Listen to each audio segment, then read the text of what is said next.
Now it's time to meet a group of women who move to the beat of their own feet. They're called the Lady Hoofers, and they started with a shoestring budget 13 years ago. And now they have open classes, community outreach, and a stable of professional dancers.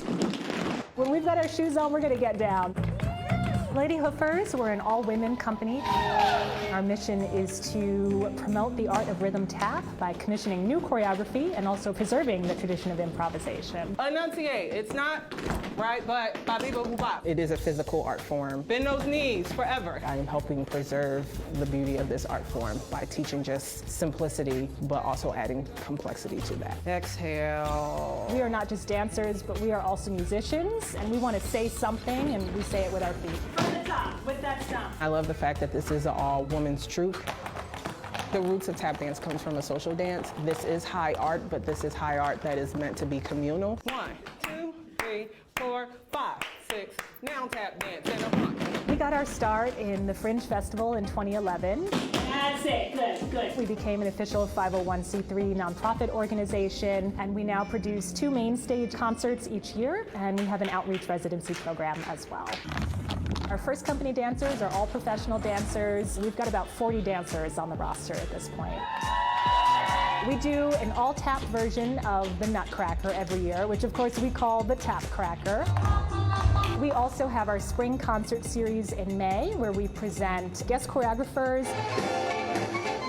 We have all different levels, from complete beginner through advanced classes. So that's a good chance for someone to try tap if they've never done it for the first time, or maybe they tried it years ago and want to get back into it. Happy Sunday, y'all. I am here to work on technique and broaden their thoughts and ideas of what tap dance is. Progress is always a thing. Project or articulate is a term that we often use. We want to speak clearly with our feet. Tap dancers often talk about tap as a conversation between 2 dancers. If this is language, be clear. Oddly, life lessons do pop out of tap class. Slow down, cool. Whether it's just simply breathing and acknowledging your breath when you're moving, or give yourself more grace. Honor that process, even if it's a scream, a curse word. I have someone who might be like 12, and then I have someone probably who's over 50 in the class. It's really lovely to see how each of them actually process.